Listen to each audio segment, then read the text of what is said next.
Welcome once again, my people. You see, this war between INEC and ADC and PDP people is becoming something else. The way INEC is working in hands with APC people is something that no one has seen in history before. And we all know 2023 election was red, and the way they cut the election result at night when everyone was sleeping. I want you guys to watch this analysis and the explanation of this video and tell me what you think in the comment section, because if everyone came out when Dino Melaye was talking about during 2023, the way he came out and was opposing Tinubu then, that made Tinubu, that made everyone in Nigeria, they are unable to give him political, they're trying to kill his political ambition. Dino applied for governor of one of the states, but before you dive into that, I want you guys to watch this video and tell me what you think about it. 14.6 million. That is how many votes Atiku Abubakar, Peter Obi, and Rabiu Kwankwaso polled in the 2023 presidential election combined. Bola Tinubu, meanwhile, was declared winner with just 8.78 million votes. So, you see, the opposition didn't lose because Nigerians rejected them. No, they lost because they split the vote 3 ways. So, they did what everyone said was impossible.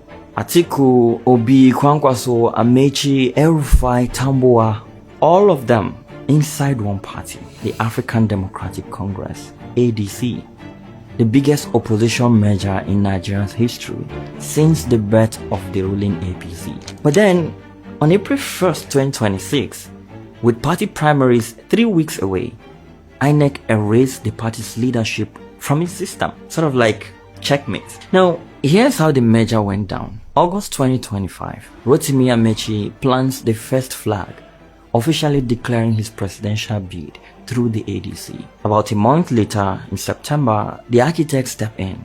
Senator David Mark is installed as party chairman. Ralph Aregbesola becomes secretary.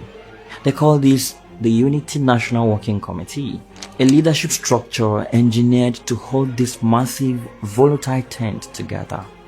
And then November comes around. Atiku Abubakar officially leaves the PDP and registers with the ADC.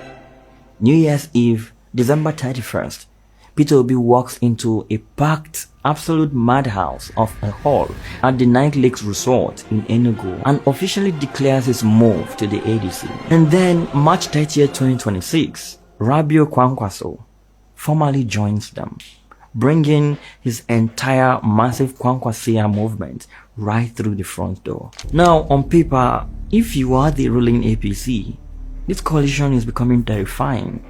These are candidates who collectively outpolled Bola Tinubu by nearly 6 million votes in an election they only lost because they split the count. Now together, they locked down the Northwest, the Northeast, the Southeast, even the South-South, and a huge chunk of the North Central. The numbers aren't even close.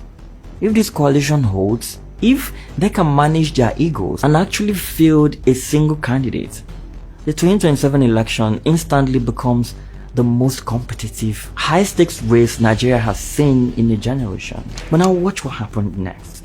One day, exactly 24 hours after Rabiu Kwankwaso walked through those doors and finalized the ultimate opposition alliance, the Independent National Electoral Commission, INEC, made its move. They went into their digital leadership portal, found the names of party chairman David Mark and secretary Ralph Aregbesola, and deleted them. The official statement signed by National Commissioner Mohammed Kudu Haruna pointed to a court of appeal ruling from back on March 12th. The court had ordered everyone to maintain the status quo. INEC's logic then was entirely technical.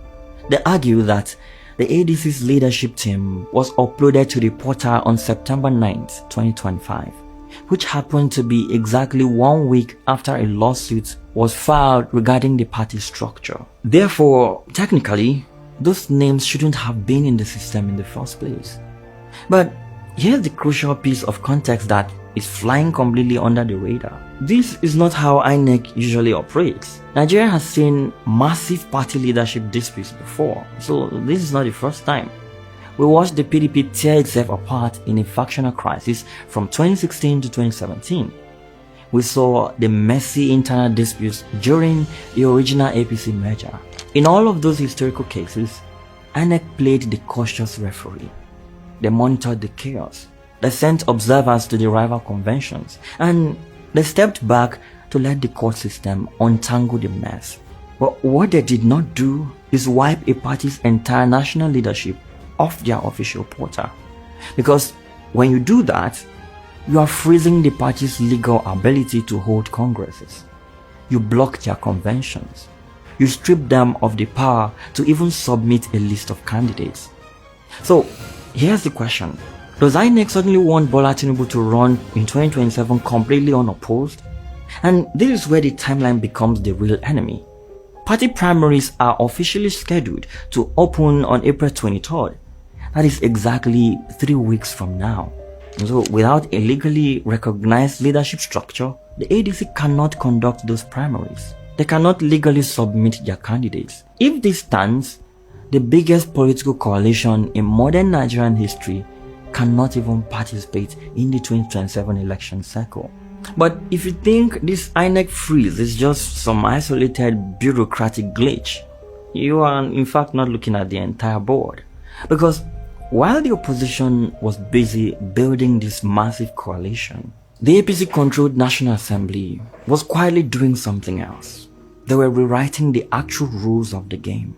Back in February, President Bola Tinubu signed the Electoral Act 2026. If you just read through the headlines, it looks like a massive victory for democracy. It states that electronic transmission of results from the polling units directly to the IRF portal is now a statutory obligation.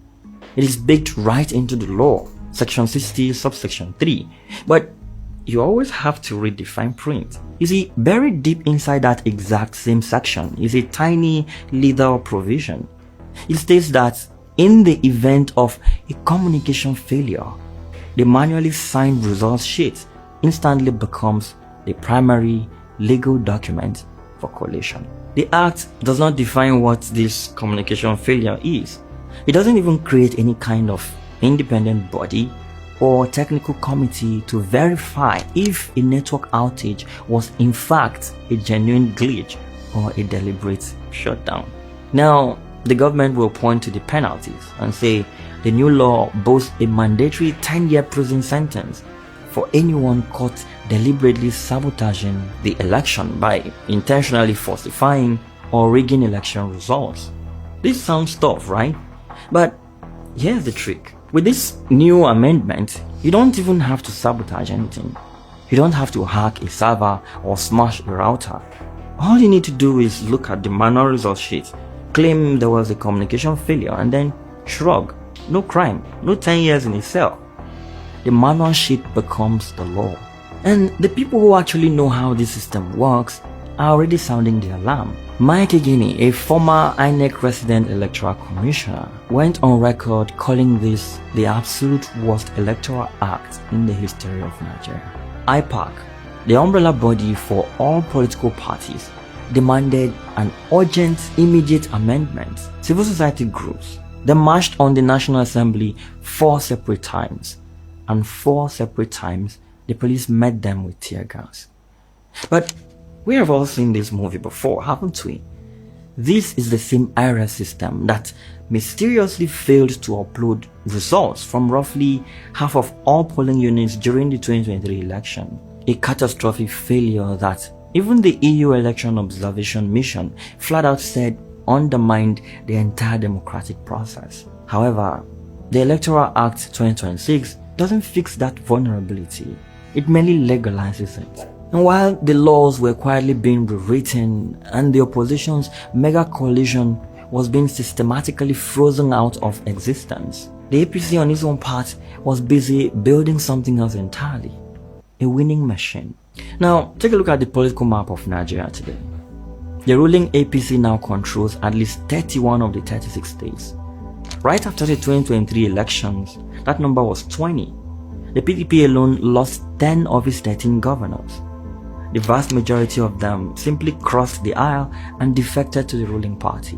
On one single day, March 31st, 27 members of the House of Representatives crossed the floor. 14 of them went straight to the APC. And here's the kicker. 8 of those members were NNPP reps from Kano. Kano is Rabiu Kwankwaso's absolute stronghold, his home base, and they jumped ship right after their own governor, Abba Kabir Yusuf, defected to the ruling party. The APC is not just expanding now, they are locking down the entire board. They held their national convention on March 28th. The entire National Working Committee was returned by consensus. There was zero contest, zero dissent. This is what a well-oiled political juggernaut looks like.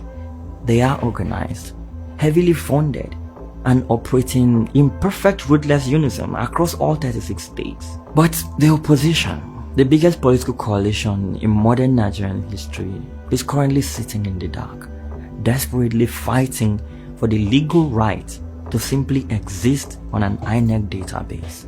Now, this is a part of the story that should genuinely terrify everyone, regardless of what color flag you wave or which political party you support. You see, in December 2025, Yaga Africa ran a national voting intention survey. They found that only 45% of Nigerians have any sort of confidence left in INEC's ability to run a credible election.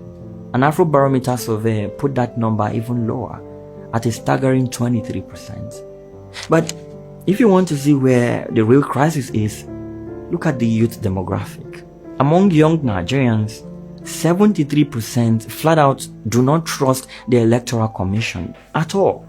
And here's the crazy part. The people running this system, they know this. In fact, in October 2025, Professor Joash Ojo Amopiton took over as the new chairman of INEC, replacing Mahmoud Yakubu. Since taking the job, the new INEC chair has repeatedly used the phrase trust deficit in at least 3 separate public appearances. He said it to the INEC press corps just last month on March 19th. He said it down in Uyo. He said it directly to the National Peace Committee. He is in fact the very first INEC chairman in the history of Nigeria to openly, repeatedly admit that his own institution is fundamentally not trusted by the people it serves. When you look at voter turnout over the last 2 decades, it looks like a heart monitor flattening. It has absolutely collapsed, plummeting from over 60% in 2003 all the way down to a dismal 26.7% in 2023. But when you ask the people what they plan to do, 77% told Yaga they fully intend to show up and vote in 2027. 76% still genuinely believe their vote can actually influence the outcome. The desire to vote hasn't died. They believe in democracy. It hasn't died. But the trust has. And that is the problem. I know, before you clicked on this video, you probably thought the 2027 election was 9 months away. In fact, you might have thought the campaign hadn't even started yet. But now, you know the truth. The election isn't next year. The election is happening right now. It is already being shaped by the quiet magnets of power. It is being decided by an electoral act that legally protects a massive transmission loophole, by an electoral commission that just throws the single biggest opposition platform out of existence. And it is being controlled by a ruling party that has systematically swallowed 31 state governments and is absorbing its rivals' infrastructure in real time. And it is being shaped by a massive nationwide voter revalidation exercise kicking off on April 13th. An exercise that the opposition is screaming will disenfranchise millions of voters before a single ballot is even printed. So my honest question is INEC being a player or a referee in the current Nigerian election cycle?